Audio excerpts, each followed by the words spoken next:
अस्सलाम वालेकुम, I am Mrs Amin from KPK। ये मेरी बेटी फातिमा है। फातिमा एक एसोफेजियल लिट्रेजिया सर्वाइवर है। ये जब पैदा हुई तो हमें डॉक्टर्स ने कहा कि इनके कुछ लैब्स होंगे, कुछ एक्सरेज होंगे, और जब इनके एक्सरेज हुए, टेस्ट हुए, तो इन्हें डायग्नोज हुआ कि इन्हें एसोफेजियल लिट्रेजिया ट्रैकेओएसोफेजियल फिस्टुला है। उसके साथ ही इन्हें स्मॉल ASD और VSD भी है।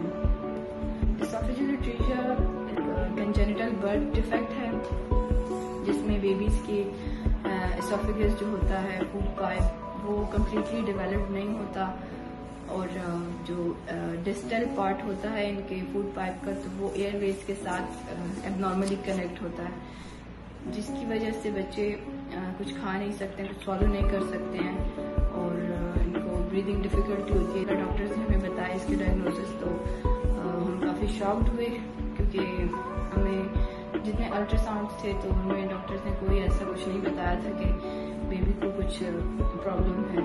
तो जब जहाँ पर ये हुई वहाँ से हमें इस्लामाबाद पिम्स शिफ्ट किया गया, और वहाँ पर इसका इनिशियल रिपेयर हुआ।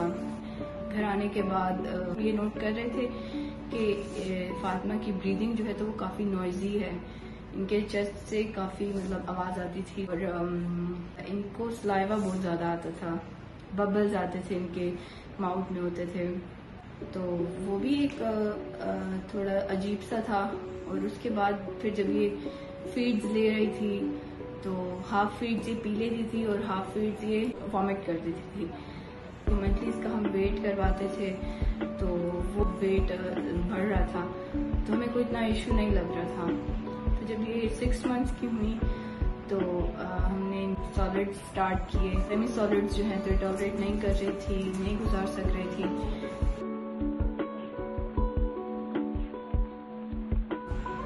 तो डॉक्टर ने कहा कि आप लोग इसके सर्जन से कांटेक्ट करें। तो जब हमने इनके सर्जन से कांटेक्ट किया तो उन्होंने कहा कि आप लोग इनको ले आएँ और इनका एक प्रोसीजर होगा, जिसकी वजह से हम लोग ट्राई करेंगे कि इसका ये स्ट्रक्चर रिजॉल्व हो जाए। तो जब हम इनको लेके गए पिम्स, तो उन्होंने डायलिटेशन के लिए जब ट्राई किया तो डायलिटेशन फेल हो गई, क्योंकि डॉक्टर ने कहा कि इनका जो स्ट्रक्चर है तो वो पिन पॉइंट स्ट्रक्चर है, जिससे गाइडेड बाय पास नहीं हो रही।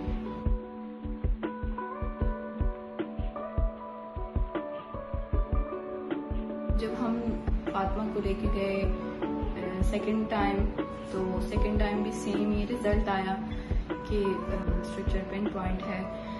तो डॉक्टर ने कहा कि इसको हम लोग फिर ट्राई करेंगे, आप लोग थोड़े टाइम बाद फिर आ जाएं।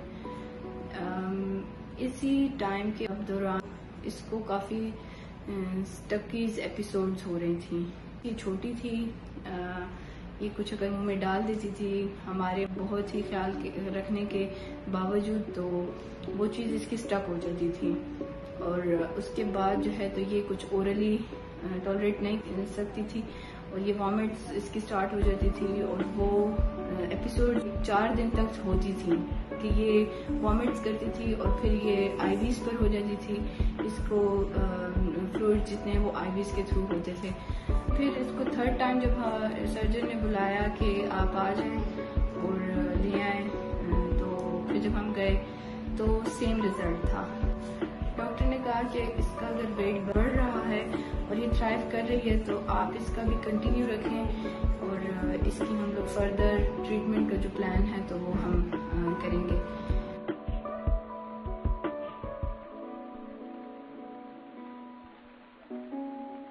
इसको मैं प्यूरीज देती थी वेजिटेबल्स की और फ्रूट्स की, और वो प्यूरीज को मैं स्ट्रेन करके उसका एक्सट्रैक्ट जो निकलता था तो वो मैं इसको देती थी, जिसकी वजह से इसको न्यूट्रिएंट्स मिल रहे थे। लेकिन जब जितना इसका टाइम बढ़ता गया और बॉडीली नीड्स जो थी वो पूरी नहीं हो रही थी, तो वो फिर मैं सर्च करती थी और देखती थी कि किस चीज़ से इसका वेट बढ़े।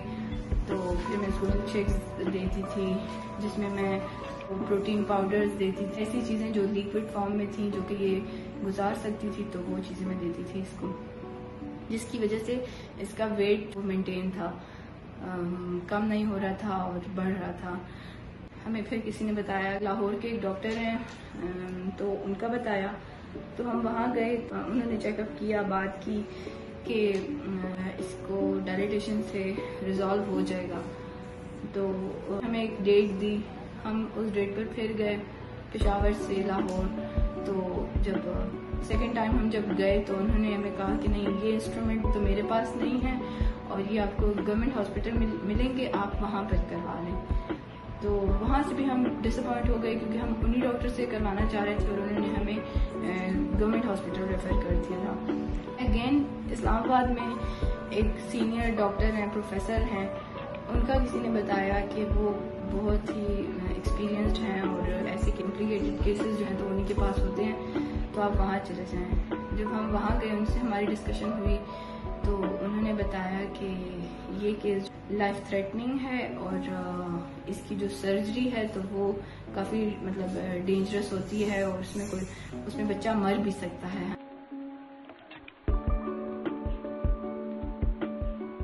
हमने सर्च किया कि कहाँ पर एसोफेजियल एट्रीजिया की सक्सेसफुल ट्रीटमेंट्स होती हैं, तो वहाँ पर हमें मिला कि बॉस्टन चिल्ड्रन हॉस्पिटल यूएस, वहाँ पर इनका सक्सेस रेट 100% है। तो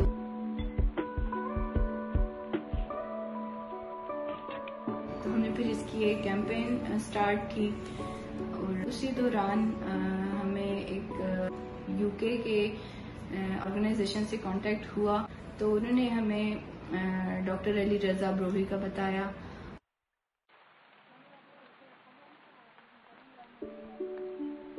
यूएस के सीनियर पीडियाट्रिक सर्जन हैं डॉक्टर स्टीवन रोथनबर्ग, उन्होंने हमें बताया डॉक्टर अली रजा ब्रोही का।